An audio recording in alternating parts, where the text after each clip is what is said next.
Love this podcast? Support this show through the Acast supporter feature.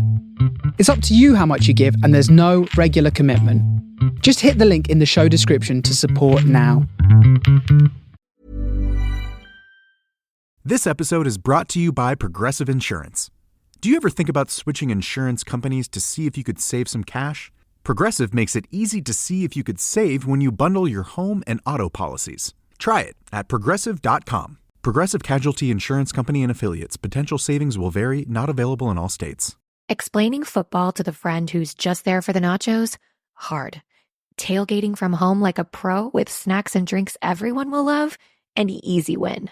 And with Instacart helping deliver the snack time MVPs to your door, you're ready for the game in as fast as 30 minutes. So you never miss a play or lose your seat on the couch or have to go head-to-head for the last chicken wing. Shop Game Day Faves on Instacart and enjoy $0 delivery fees on your first 3 grocery orders. Offer valid for a limited time. Other fees and terms apply. My dad works in B2B marketing. He came by my school for career day and said he was a big ROAS man. Then he told everyone how much he loved calculating his return on ad spend. My friends still laugh at me to this day. Not everyone gets B2B, but with LinkedIn, you'll be able to reach people who do. Get $100 credit on your next ad campaign. Go to linkedin.com/results to claim your credit. That's linkedin.com/results. Terms and conditions apply. LinkedIn, the place to be, to be.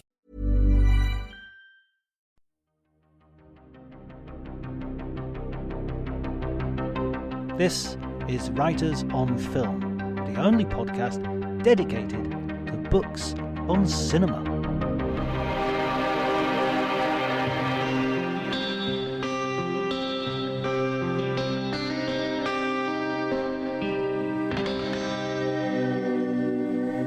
Hello, my name's John Bleasdale and I am a writer and film critic, and today I am going to be talking to Gwynne Jones, crime novelist of a series of books set in Venice, featuring, I should say, the honorary consul Nathan Sutherland.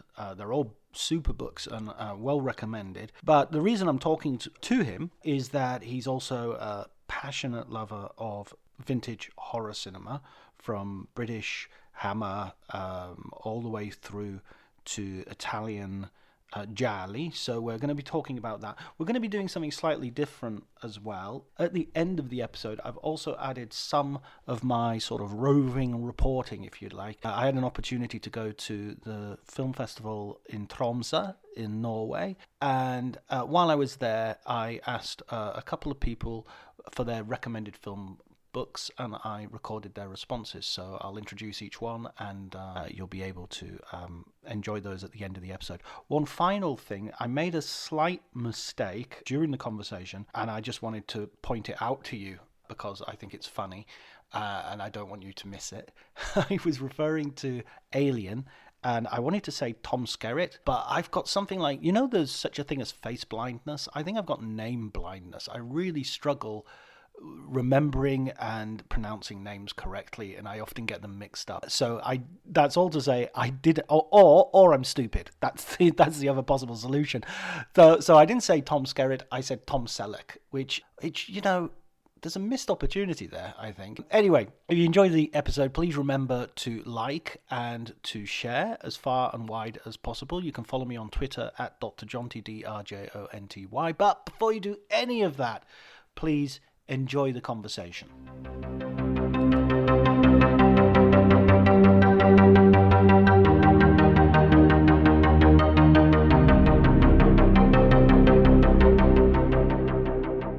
Well, initially, not Venice per se, but back in the 1990s, I worked for a few months for the European Space Agency in Frascati, which kind of sounds like the coolest job ever. And, I'm thinking about, I-beams glittering off the Tannhauser Gate and things like that. But it wasn't. I was compiling a list of universities and universities who subscribed to various publications that the space agency put out, and it was nothing more than that. That's when I first came to Italy, was via IT. We came to Venice because we both lost our jobs during the economic crisis. Yeah, my wife and I, we were both working for the same bank, one of those banks that was sliding out of business. And we both lost our jobs around about the same time. And I met a man in a pub who told me about this thing you could do, teaching English as a foreign language. And I thought, well, you can do things like that? He says, yes, you don't make much money, but it's a living, isn't it? And so I went back and said to Caroline, a man in a pub has told me about a thing called teaching English as a foreign language. And I thought she was going to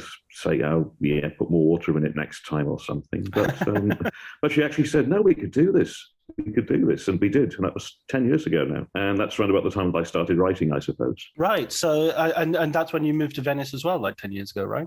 That's right. Yes. Yeah. 10 years in March. Incredibly. Yeah. Wow. How do you find teaching? I really enjoy it. I mean, like many of us, I suppose I started off doing the private language school thing where you'd be teaching business English or adult classes or tiny children and things like that. Now I mainly work in the state school system, and kind of suits me better. It's a lot of fun usually. I mean, I'm teaching in an art school at the moment, and it's great because there are kids there who will talk about Hitchcock and Kubrick and things like that, which is tremendously entertaining. I've taught for about, it's going to be coming on 20, 25 years maybe. Right, yeah. And I find it endlessly fascinating and, and inspiring. It's just like, if I ever...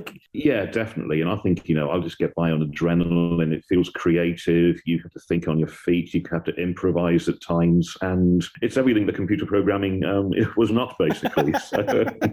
Lots of human contact and lots of... Yes, yeah. Yeah. And in Italy, it's a little bit like a cross between a social worker and a sort of, camp entertainer as well. There is a lot of that, yeah. And I think, there's a certain curiosity value. Like, why is this middle-aged British guy coming and talking to us in English all the time? And so there's kind of a natural curiosity there, that this strange foreign bloke is in our class. What are we going to do? So that's quite fun as well, yeah. And so you started on like your series of novels, which I've read. Which one have I read? I've read one, The Venetian Game, yeah. Yeah, that was the first one. Yeah, that was the first one. It was my first book, and my wonderful agent managed to sell it, and that came out nearly 5 years ago now.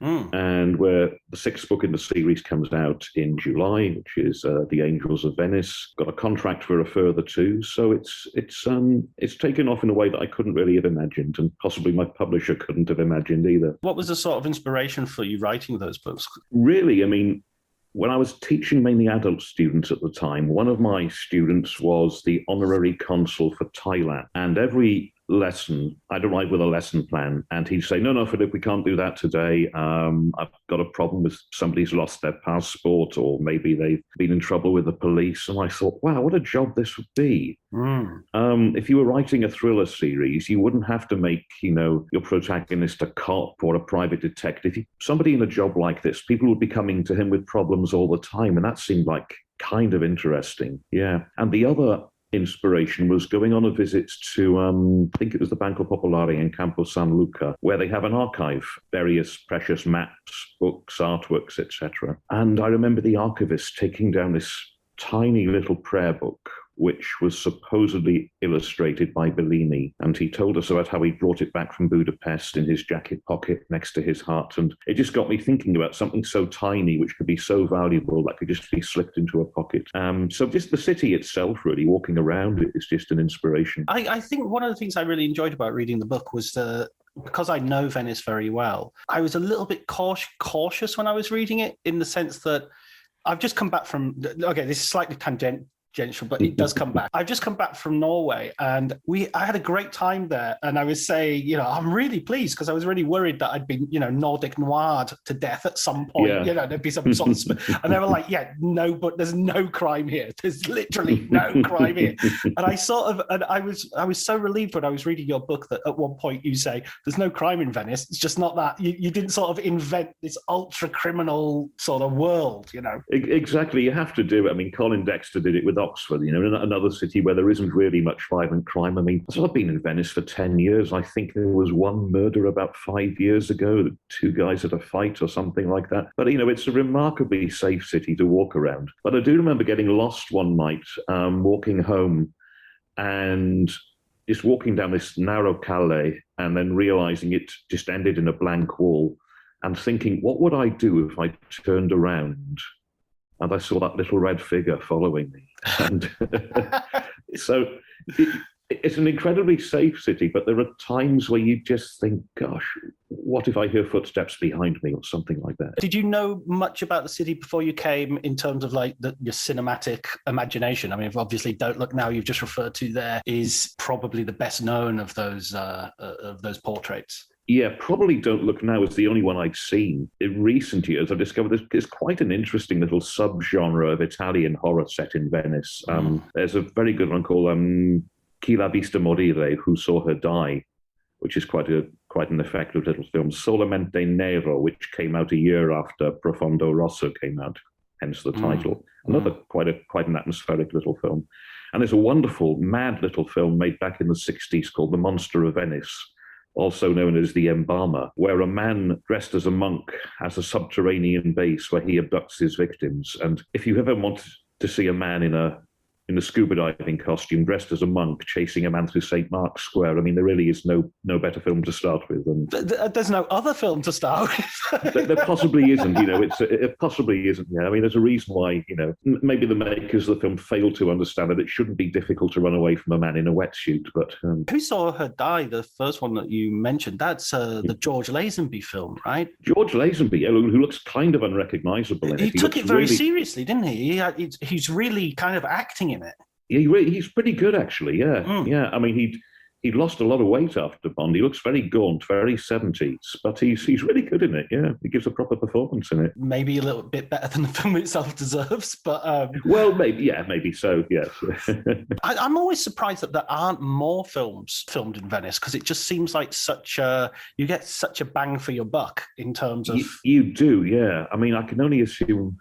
Well, nowadays it would be expensive, I suppose. I mean, back in the 70s, the city was going through harder times, I suppose. Maybe it was cheaper to do in those days. There was that Kinski movie back in the 80s, Vampire in Venice, which, I mean, it's Klaus Kinski, Christopher Plummer, Donald Pleasance, and it is terrible. But it gives you good Venice, yeah. I remember seeing that on Channel 4, like late at night, sometime in the 90s, and it's got some very dodgy young girls, naked young girls, really, really on the borderline. Oh, I mean, Kinski was an absolute pig on set by the sound of it. Some of the stories about his behaviour, you think, well, don't you go to prison for that sort of thing? But yeah, it's... according to at least, I think, one of his daughters, he was serially abusive. Yeah. I mean... You understand why the Native Americans in Fitzcarraldo actually offered to kill him, I suspect. Yeah, and why Werner Herzog was sorely tempted. Yes. That's one of the reasons I really wanted to talk to you as well, because you've got this real love of sort of vintage horror as well. Where's that? When did that start? How did that start? Right. I think for people of my generation, it probably started with the BBC Two double bills that they used to be on Saturday nights. And you'd start with maybe one of the old Universal black and whites, and then there'd be maybe a Hammer or an Amicus colour film after that. So the rite of passage, if you like, was first being allowed to stay up to watch the black and white one, and then maybe being allowed to stay up to watch the colour one as well. And they were just magical, Around about the same time, there was the BBC adaptation of Dracula with Louis Jourdan, which was tremendous. I mean, I still think it's almost certainly the most accurate version of the book. And when I got a little bit older, on Saturday nights, there was the Hammer House of Horror TV series. And that was the only thing people talked about in school on Monday morning was, did you see Hammer House of Horror? Yeah. I mean, it seemed incredibly strong stuff at the time. I mean, it was post-Watershed entertainment, but again, you'd beg your parents to be allowed to go to stay up and watch that. Yeah. I remember Hammer House of Horror and Tales of the Unexpected as well, sort of being two of those things that Monday morning, what we would say today is water cooler conversation. Absolutely. Yeah, absolutely. Yeah. I think horror is particularly good at that. There was one movie that I always remember being talked about again and again and again, to the point that when I actually saw it, I was waiting to be underwhelmed, and actually wasn't. It was Omen 2. Oh, that, yeah. Yeah, because there's a really elaborate death where a guy gets killed by being chopped in half by the lift cable. A lift cable, yes. Yeah. And I remember that being described to me. And there's something about horror that people describe something to you, and you think, how can they have done that? That's impossible. That's right. Yeah. I mean, the bit that gets me in Omen 2 is the guy under the ice, which is genuinely frightening, I think. I mean, the elevator cable death. I mean, you think that was incredibly well done. I mean, I think in the first Omen, I mean, it's just a series of brilliant set pieces. Patrick Troughton being impaled by the spire from the church, David Warner's head. It's incredible. I think the story had that David Warner actually had his own head for a while. Sorry, say again? The decapitated head, which was not actually David Warner's actual head. Yes, apparently he actually had that at home for a while. Yeah. Okay, I see. I thought you were saying I thought you were saying he actually got decapitated and he had to keep it on or something. I was so confused. I could imagine. Phew, that was a close one. Yes, that was COVID confusion right there. Omen seems to belong to that school of horror which nowadays exists in American movies like Final Destination, where it's really based on a very elaborate set of, how are we just going to kill these 5 or 6? Exactly, yeah. You're waiting for the next big set piece, yeah. And they're good at that, I think, yeah. In terms of the Italian horror, is that, we already talked about Profondo Rosso, and not talked about, but mentioned. When did you start getting into those? Yeah, that's a good question, because, I mean, back in the 80s, when I was starting to sort of, collect books about old films and old horror films, and you'd see references to people like Mario Bava and Barbara Steele.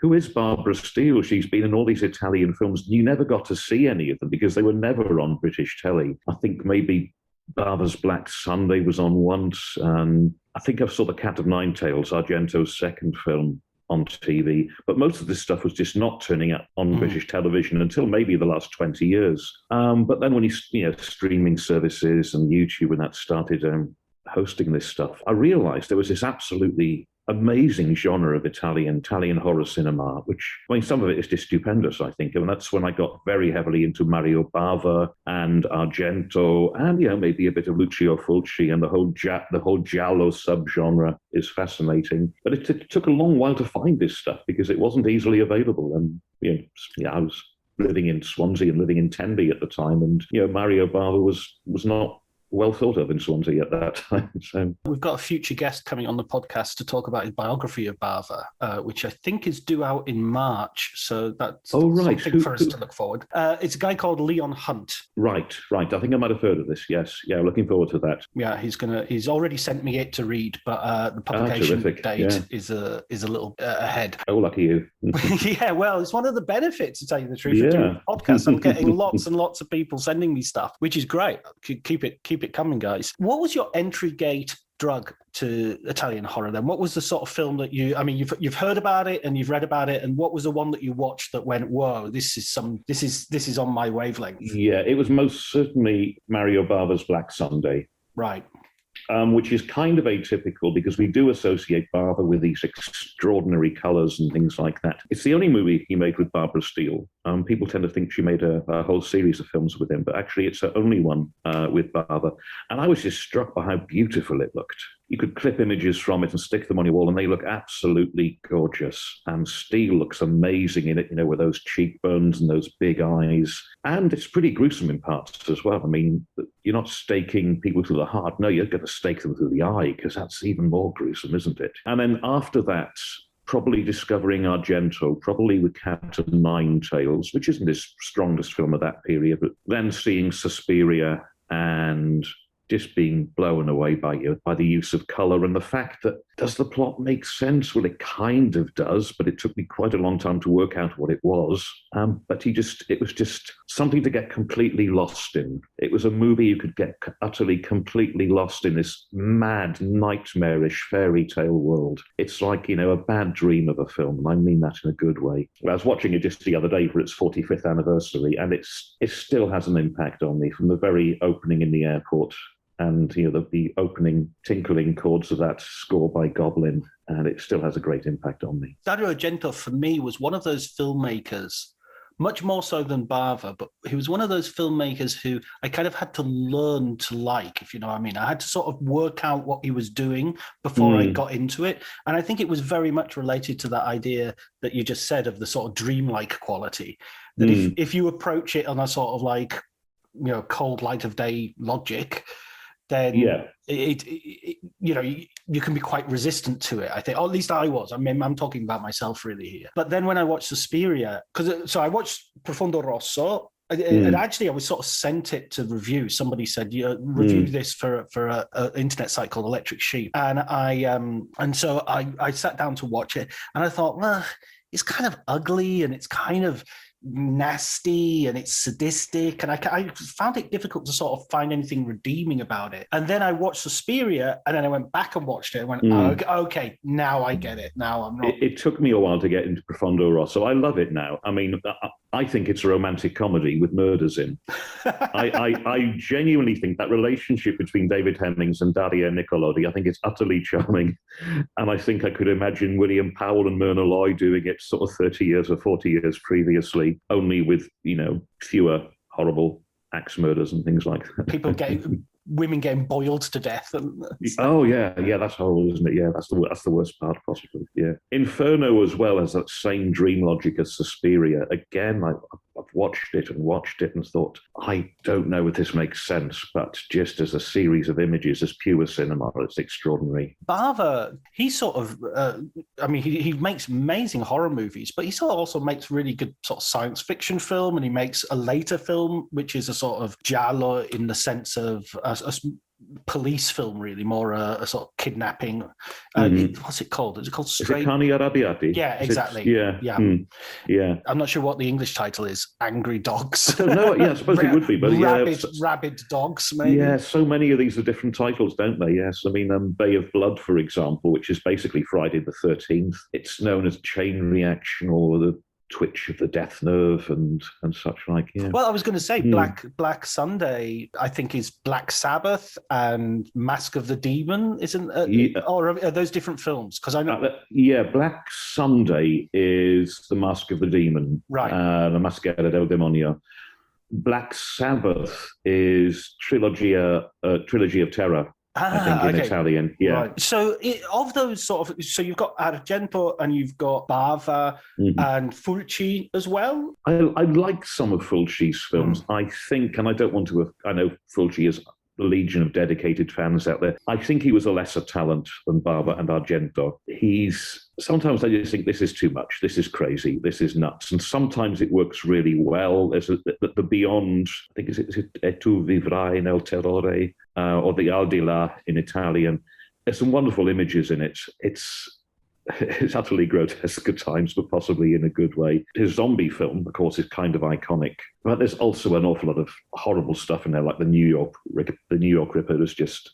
It's a film I've seen half of, and I'll never see the second half of it. He had a great eye, but I'm not sure he was a great director. I know what you mean. I sort of get that. I haven't seen New York Ripper. That's one. Don't. It's not worth it. It's awful. It's profoundly misogynistic, and it's just relentlessly unpleasant in a way that I just found tiresome after a while. Well, what is it that you think a film has to have? Because, I mean, there's some very strong images in Argento as well. What is it that it has to have to not make it just, this is just horrid? I don't... I'm with Mark Gatiss on this, where he actually said for him there has to be a beauty to a horror film. And I very much agree with that. If we think back to James Whale or Val Lewton or Murnau, right back to the 20s. Now we think to, Terence Fisher's Hammer films, Bava and Argento, there is a beauty to all of them. It's a very macabre beauty at times, but it is there. And I think possibly in the best of Fulci's films, it's there as well. But I think in a lot of them, they're just a bit ugly, I find at times. I remember seeing one of his films that I turned off halfway through, and I can't remember the title, but it's about a guy who's in a lot of gambling debt, and he's played by an American actor, I think, and he kills this old woman, but it takes him ages to kill her. And he's got to put her head in the oven and cook her head and stuff like that. And it's just really, it's just like, and it's meant to be a comedy. That's the that's the thing. Yeah.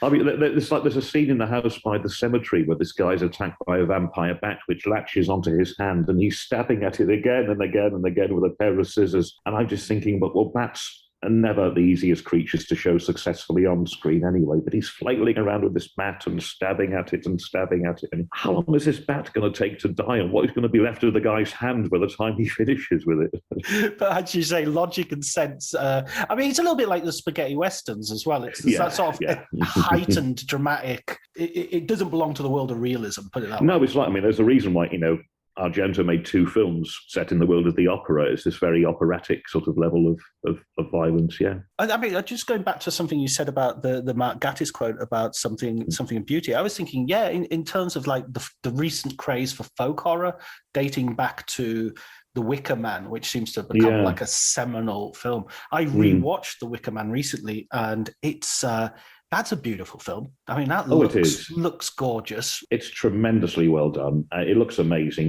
because of exactly that sort of natural setting, the remote island. It's probably a career best performance by Christopher Lee, and it's just the remorseless logic of it, where you watch it the first time and you think, oh wow, how's he going to get out of this one? And still up until the very end you're thinking, there'll be a police helicopter on the horizon now and he's going to be okay, and then it ends and you think, wow, he didn't make it. Spoilers, unfortunately. But for a 50-year-old film. And then you watch it again and you start thinking, oh yes, it's like a well put together watch in some ways, where you see the machinery of the plot ticking over and think, oh, this is just very, very clever. I think that film is kind of spoiler proof. I agree. When I first watched it, I was absolutely gobsmacked by the ending, and like, I can't believe he's not rescuing a girl from there rather than himself. Yeah. He's the girl. He's the virgin, Yeah. But having watched it and then rewatched it, as soon as you know the ending, it makes it's even more enjoyable just sort of seeing his doom unroll. Yeah. From the same period, have you seen Blood on Satan's Claw? Yes, very recently. Again, that was quite 6 months ago, I think. Yeah. I mean, all of those films of sort of soily, twiggy, nettly English horror, that sort of folk horror, rural horror. I think they really work very well. They do. I mean, I remember Piers Haggard saying that so often in Blood on Satan's Claw, he's shooting it near ground level as if to suggest that, the earth itself, there's something wrong with it. There's something unholy there. And there's a really real creeping atmosphere of dread and evil about that particular film, which I think works ever so well. I mean, you see the creature a little bit too much at the end, perhaps, but it's incredibly effective, I think. Yeah, I mean, I think, revealing stuff is always problematic when you get to... difficult, isn't it? Yeah. I mean, even sort of Ridley Scott in Alien, I think, had absolutely the right idea. And even there were a couple of bits where he could have shown less of the alien. I think so, yes. Yeah, absolutely. I think specifically there's a shot, I think it's when, is it Tom Selleck gets... That's it, yeah. There's just a little bit too much of Looks it. Like a guy. Yeah. Looks like a guy. And it is a guy in a suit, I think, at that point, isn't it? So, yeah. Night of the Demon is the one that people always disagree on. Do we need to see the demon or do we not need to see the demon? And I actually find it quite effective. I think, well, that's what demons look like. That's what they look like, in old woodcuts and manuscripts and things like that. So I don't actually mind seeing it. If there is a problem with it, it's that we see it in the opening scene. And so you're always aware, well, the demon's there, that it's out there. It's not just in the guy's head. Whereas if you'd just seen it at the end, I think you'd have thought, oh, wow, yeah, that looks pretty good. Yeah, that's, again, another sort of strange... I mean, that must have been like early 60s? Earlier than that, I think. Late 50s, I think. 50s? Late 50s, yeah.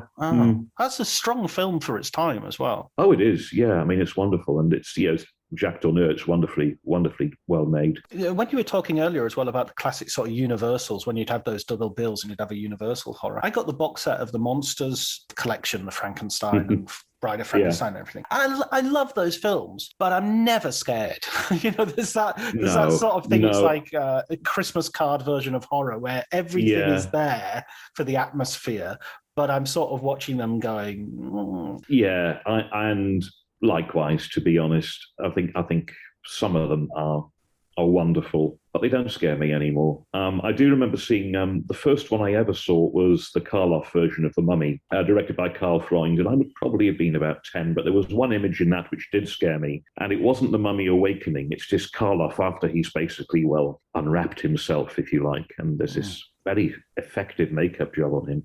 And Freund suddenly just cuts straight into his eyes, which seem to be glowing, and it's just his face filling the screen with these glowing eyes. And at the age of 10, that did actually shake me a bit, yeah.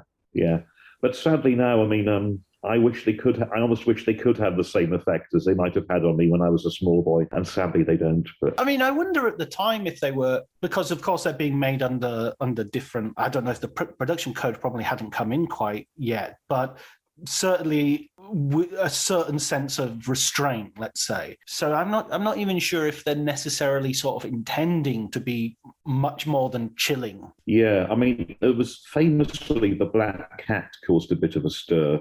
And that was pre-code, and the ending where Karloff is flayed alive by Lugosi, you don't see any of that, but you kind of see Karloff writhing in silhouette on this cross-shaped sort of scaffold, and that I imagine would have been strong stuff for its time. Yeah, that's that. No, I found that probably the scariest of those early films. And almost certainly, yeah. Well, what film? Because I think I talked to a lot of sort of horror fans, horror aficionados, and I'm always interested about that very subjective thing of being scared, because I think there can be sometimes, especially if you watch a lot of horror films, you sort of become like the sommelier who who can't enjoy cheap plonk anymore. Yeah. What sort of thing really scares you, or even now, even today? God, that's a good question. I think it is perhaps just the sense of isolation and of being alone, and then of realizing that you're not alone. And then there's something else there and you can't see it. It's always just kind of out of your peripheral vision. And I think somebody like Val Lewton was very good at that when he worked with people like Tourneur and Cat People, for example. I think, again, in Argento's best films, that sort of nightmare logic of being trapped in a dream but not being able to wake up, that's a very powerful feeling, I think.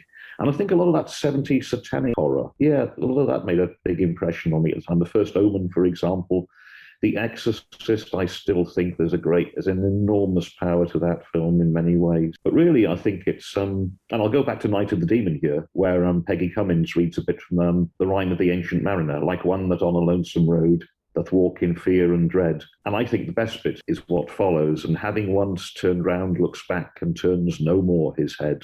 And just that feeling, especially in a city like Venice, walking down a narrow street late at night, maybe the fog's rising, and wondering what you would see if you turned around. Yeah. Okay, so let's talk about Don't Look Now then, because that's the the sort of. I mean, I think it was voted a few years ago. It was voted sort of the best British film par excellence. Absolutely. Not a horror film, but just in. What's your relationship to that movie? I first saw it probably in the late 80s. I think it was on television.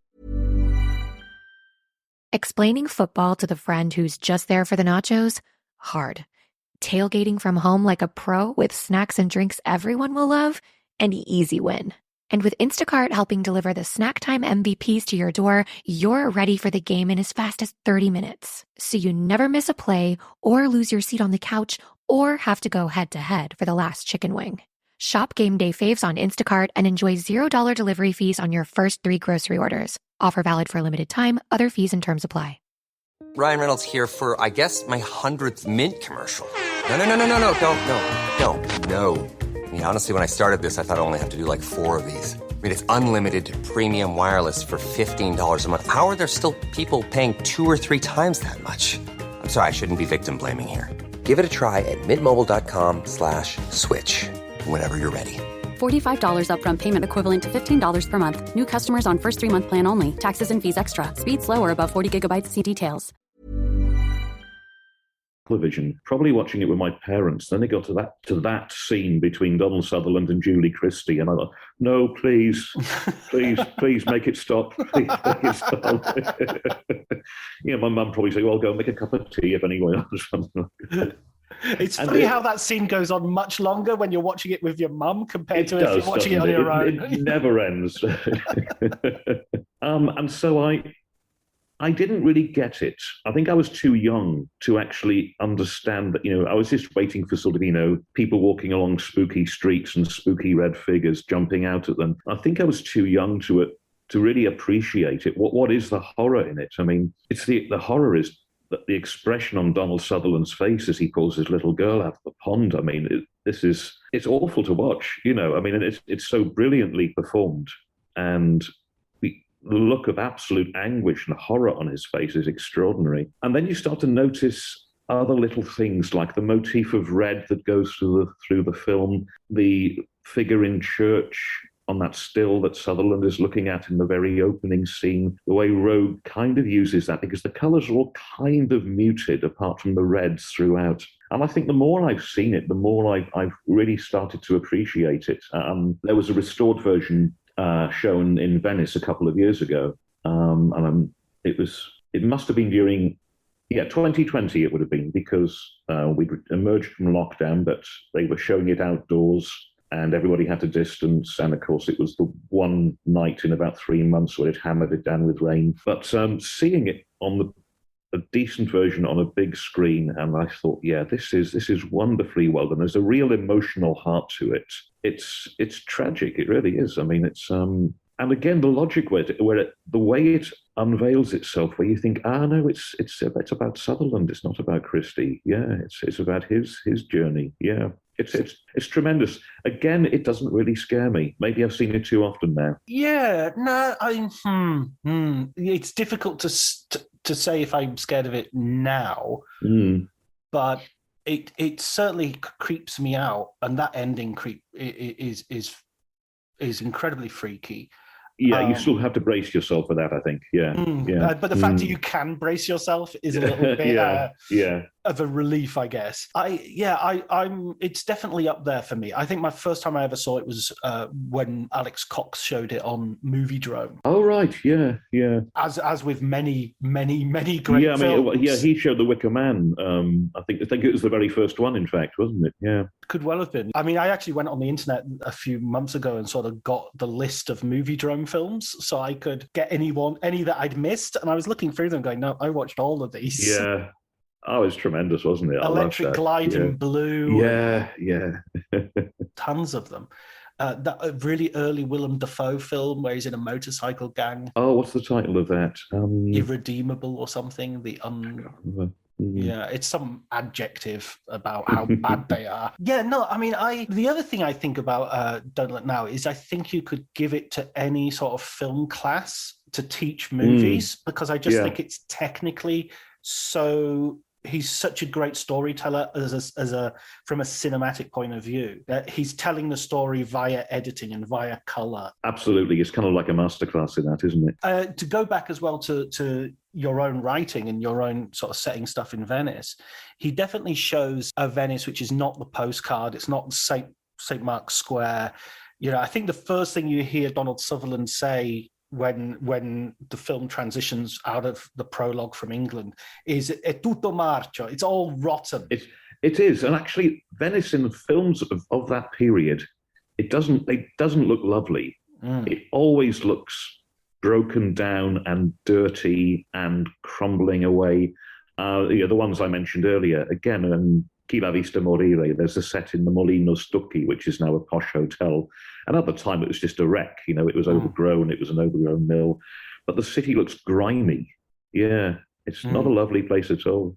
Even at the end when, again, spoilers for Don't Look Now, when they're going into the church at the end of the funeral, there's just a huge pile of rubbish bags, just an absolutely enormous pile of rubbish. And you can imagine that's intentional. You can't, it would have cost him nothing to say, okay, I want that out of the shot, come and take it away. I mean, in some ways you think, well, why did they go there? I mean, I know he had the job at the church, but, your daughter has just died and you go somewhere with a sense of decay and death is almost tangible. It's and your daughter died drowning, and you go to it's a city based on water. Yeah, I mean, isn't that a little bit of a horror trope though? Like the Roy Scheider character in Jaws going to an island and not liking water. It's just like you. I suppose that's it, isn't it? Yes, yeah. You got to trap your character with his internal demons. Jack Nicholson, who is quite obviously mad from the off, goes and takes a job in a hotel miles and miles and miles from civilization. Yes, and he's so obviously a terrible writer as well. Oh, yes. No play in all work makes Jack a dull boy. I mean, he's going to read that. That's just... It's an experimental work, I suppose, yes. it's his Finnegan's Wake. Yes, exactly. But I love the fact that there's absolutely no evidence that he's ever written anything before. No, nothing, no. I'm working on my third novel. It's not. Yeah. It's like, do you find The Shining scary? I love it.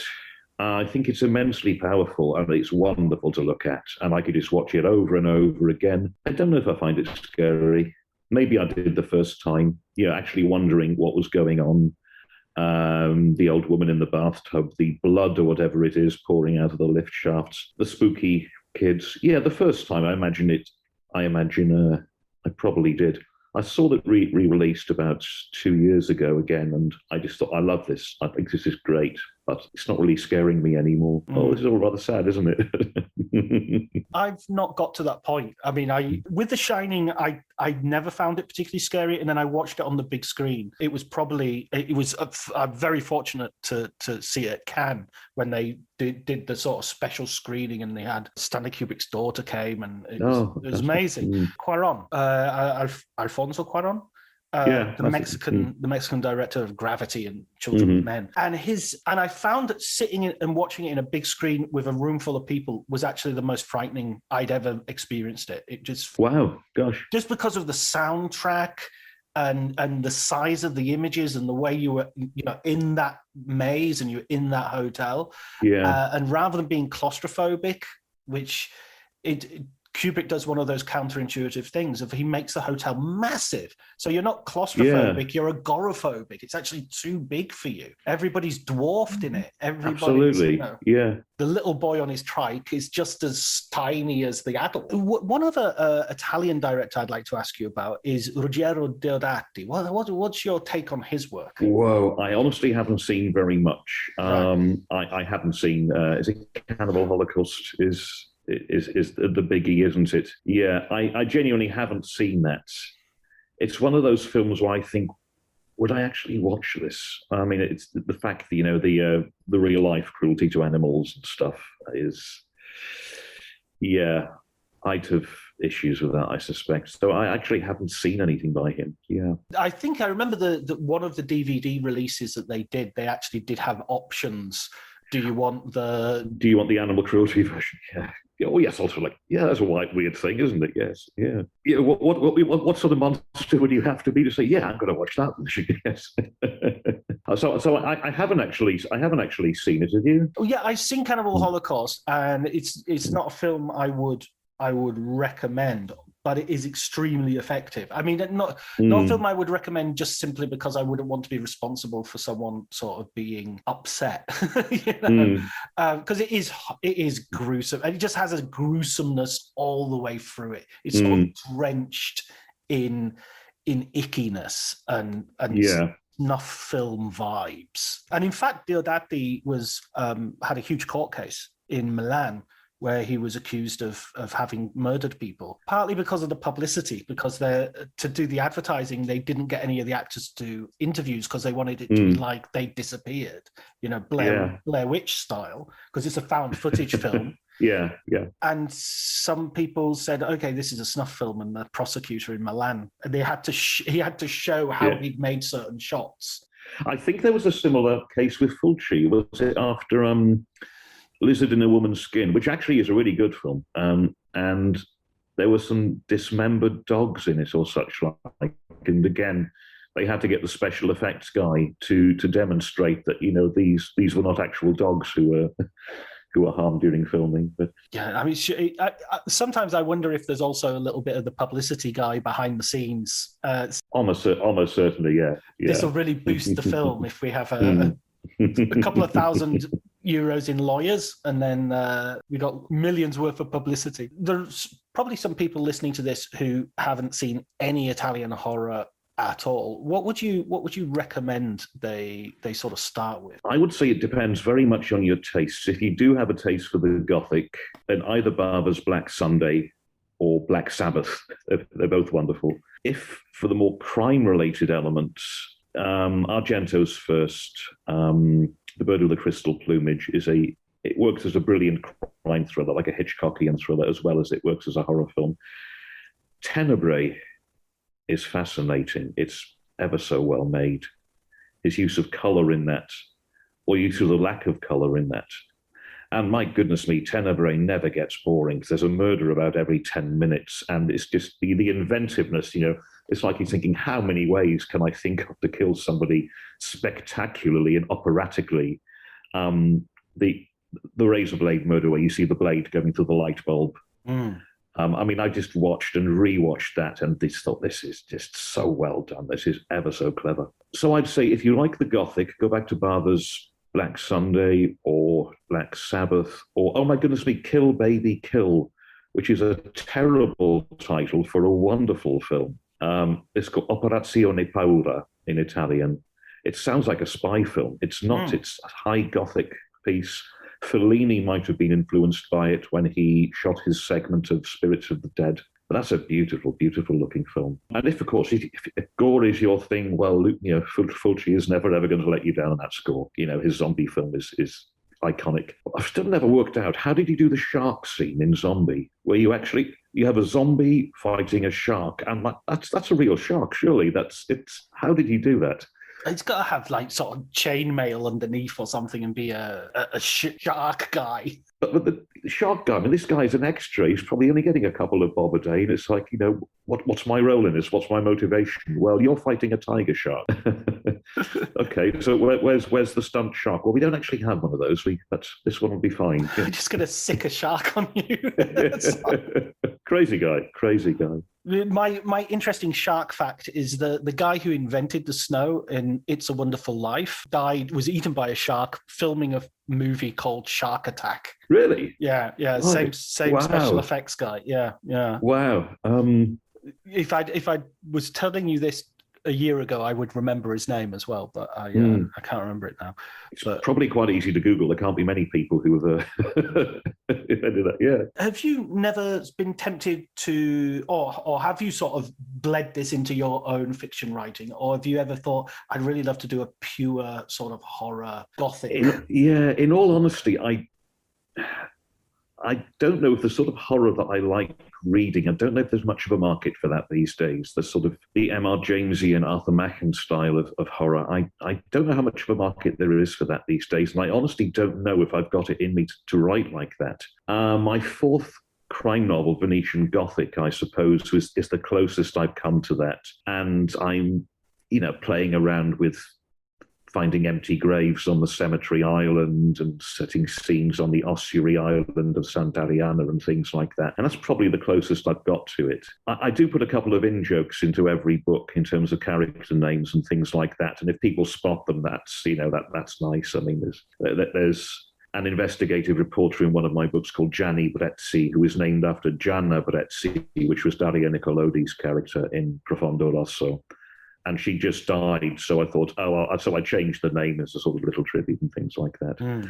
But in terms of doing a pure horror novel, I don't know. I don't know if I've got it in me, to be honest. I'd probably write something and people would say, well, this kind of thing went out with H.P. Lovecraft or something like that. I do have a fan who keeps encouraging me to write a Lovecraftian horror set in Venice, which is one of these days. Yeah. It's so funny. Lovecraft's far more effective at adjectives than he is a writer. I mean, I think his the atmosphere of Lovecraft is really good. The actual stories and books of Lovecraft, not so much. Yeah, he never met an adjective he didn't like, did he? Yeah, when he's at his best, it's tremendously good. I think At the Mountains of Madness is terrific. Charles Dexter Ward is terrific. But there are quite a lot of his short stories. Well, he'll use the word gibbous perhaps a little too often, or he'll overload it with adjectives. I do enjoy him. Yeah. I love the way his twists at the end are always so obvious, and yet he sort of delivers them as if it's like you're never going to guess what's happening here. The monster, right? The monster. It's you. That's the I got that from paragraph 1. Yeah. I got it from the title. Yes. I looked in the mirror, and yes, the reflection was yes. Absolutely. And in terms of sort of like the books that you've written already, have you got any interest in turning those into something sort of dramatic, cinematic, or televisual? Oh, that would be lovely. I mean, they're on audio, which is nice, and that's as far as I expected them to go. We did have some interest from a TV company in Germany, and I think it was probably the wrong time. The books hadn't come out in Germany. at that point. I think if we waited a couple more years, maybe they might have gone for it. But you never know. It would be nice, obviously. It would be nice to see. And at the same time, I'd probably think, oh, I didn't really imagine Nathan looking like that. But I'd get over that. I'd get over that, yeah. Who's in your head as Nathan Sutherland then? Who would you cast? David Tennant would be terrific, I think. Or if not that, Michael Sheen, because he's terrific and he can do anything. But of course, they're both working on Good Omens together. So it's, yeah. Yeah, either of those I'd be delighted. When I was a kid, I used to read books. I always used to cast them in my head as I was. I still do that. I absolutely do that. Yeah, yeah. If it was reading a horror novel, then I could be pretty sure that Peter Cushing or Christopher Lee would turn up in my head at some point, and American Noir, Humphrey Bogart's going to be there at some point, and yeah, I still do that. Yeah. So speaking of reading film books, what would your recommended film book be? My recommended book, right? Jonathan Rigby put out a trilogy over a period of years: American Gothic, English Gothic, and Euro Gothic, and they are all tremendous. But I would really recommend Euro Gothic as an introduction to the Euro horror genre. It's incredibly comprehensive. It's obviously a labor of love. It's immensely readable. And my goodness me, I've learned I came up with this massive list of films that I just wanted to watch after reading it. So I can very highly recommend Jonathan Rigby's Euro Gothic. Brilliant. That's superb. I've not read that, so I shall add that to my incredibly long list of stuff to read. Listen, Phil, thanks so much for your time. That's been a pleasure. Yeah, it's been really good fun talking to you. Good, and I hope we can do this in real life once you're out of quarantine. So.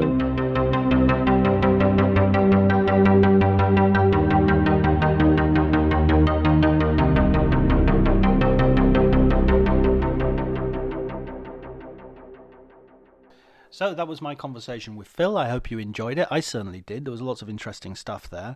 His recommended book was Jonathan Rigby's, well, he kind of recommended the series American Gothic, English Gothic, and Euro Gothic, but it was the last one that he particularly underlined, and that will be the first book on my list. And I'm going to maybe reach out to Jonathan and see if he wants to come on as a guest. Now, as I said at the beginning of the podcast, I'd like to go over to my friends in Norway. The first one is Lucas Knapp, who is a Polish journalist, and let me, without further ado, let me see what his recommended book is.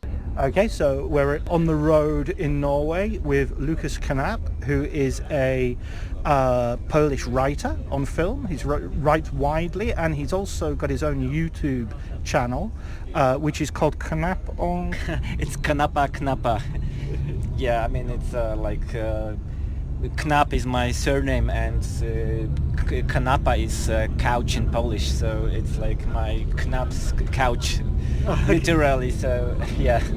So it works better in Polish. Yeah, definitely. Yeah, it's definitely Polish proper YouTube channel names.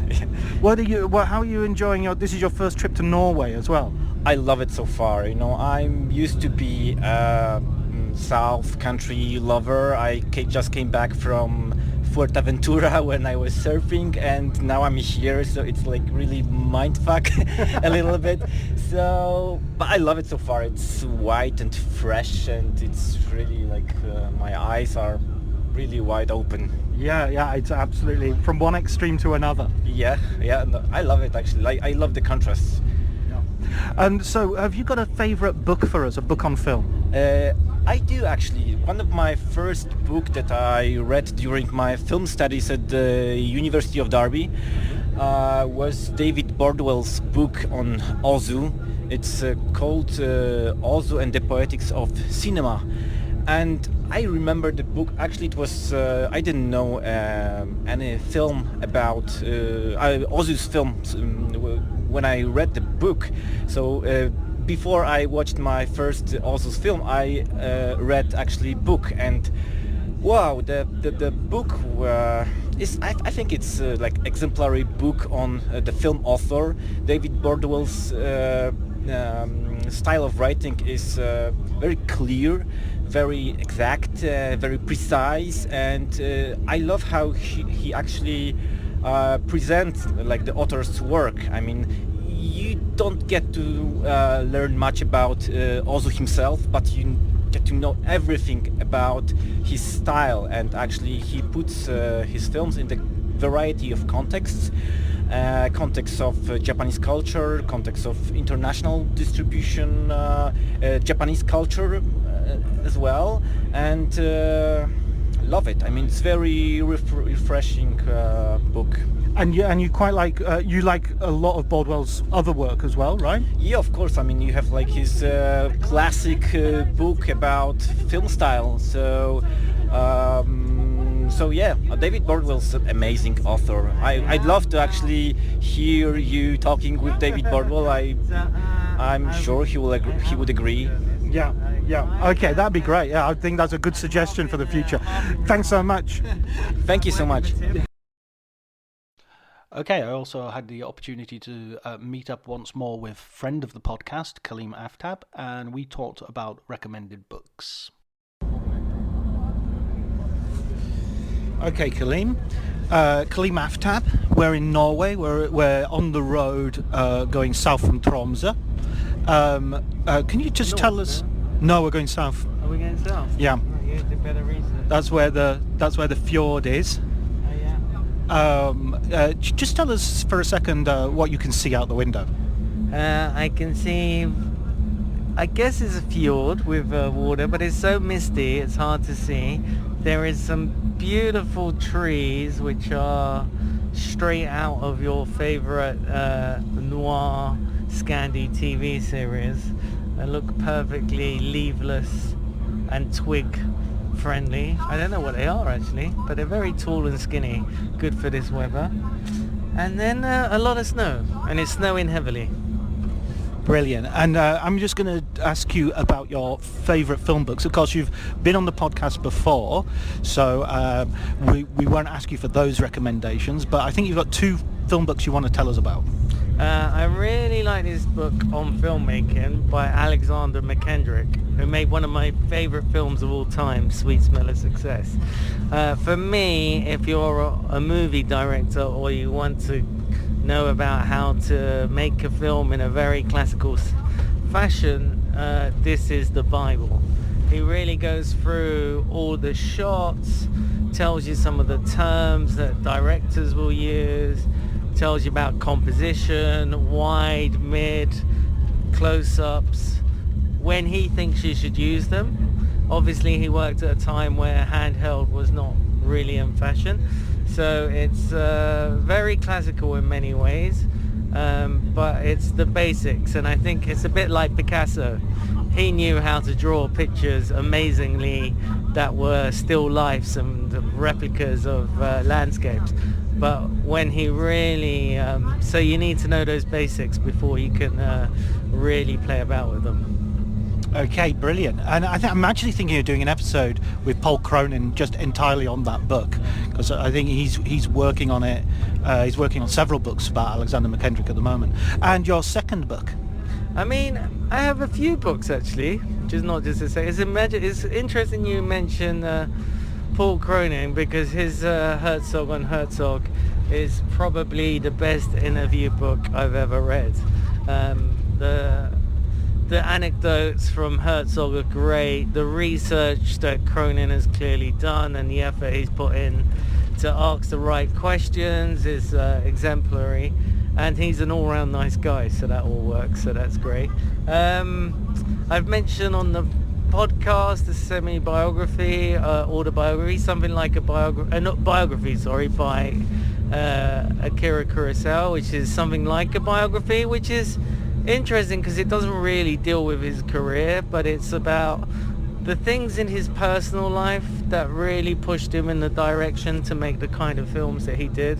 The injustices he felt, his love of martial arts is really clear.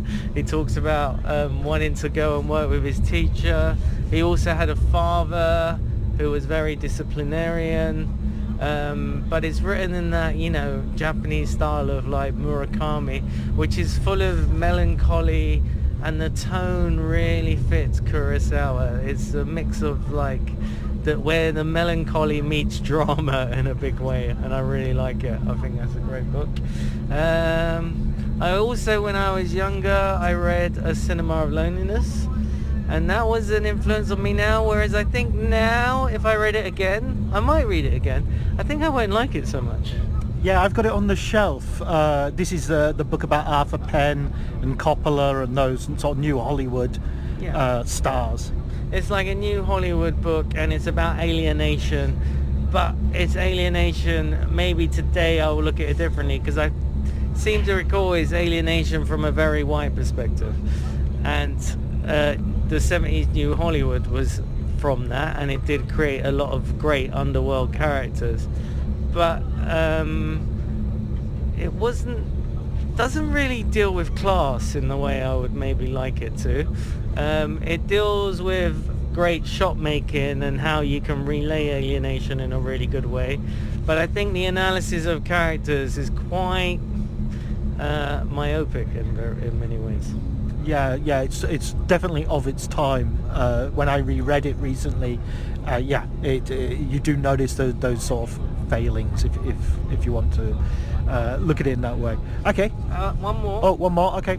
It's also another Japanese biography, which is I can never remember in my head if it's Takeshi versus Kitano or Kitani versus Takeshi, which way it is. But it's a splendid book. Written in a great style. This is someone who would be interested for your podcast, because I read that the author of that book, whenever he watched a film, even if he wanted to watch a scene halfway through, he would always rewatch the film from the beginning. Oh, that's interesting. Yeah, that's a time-consuming but a kind of purist approach. It's very purist. He believes like every time he watched a film, he'd pick up something else, and when he reached the scene, he will be able to talk about it in a more nuanced way. And I find that fascinating, but wow, yeah, time-consuming as hell. A good philosophy in the age of video cassettes, not so much these days. Yeah, absolutely. Oh, thanks very much, Colin. Appreciate it. You're welcome. And finally, Anders Emblem, the Norwegian film director of a wonderful film called A Human Position. And so he had this to say in regard to his favourite film book. I've been I dried up the last years. Right. But now I got a few new books. I got the Florida Project book and the Dragon Inn book. Right. Those two I should try and get to read. Are those sort of like little monographs, sort of? The Sean Baker one is now the Florida Project one is, the writer is J.J. Murphy, I think. Right. And he wrote a book a long time ago that's called Me and You and Memento and Everyone, or something like that. Oh, right. It's about screenwriting in independent films. Oh. And that book has been very helpful for me when I started thinking about making films. Well, yeah, that's actually my question, is sort of like if you were to recommend a film book. That's it. That would be the one. Okay, could you give us a bit of a... It's been a while since I read it, but it's sort of, it takes, 10 independent films, and he sort of breaks them down into the screenwriting part of it. It's a bit weird because none of them are specifically screenplays per se. They're always very you have to see them with the directing, but I think he just shows that you can do whatever you want. You just have to do what feels right, and maybe it helps people to say you can do it this way, you can do it this way and this way, and the introduction and the sort of the epilogue chapters is the ones I read most, because he's so good at writing about it, and it's really inspired. It directly inspires images when I read these books and other film theory books and stuff like that. Excellent, brilliant. Okay, great. Okay, so that's all for this week. I hope you enjoyed the episode. A little bit different this week, so I hope you enjoyed mixing it up a little bit. Thank you very much to Elliot Atkins for the music, Ali Howard for the art, and thank you all for listening. I really do appreciate it. Please come back again for the next episode next week.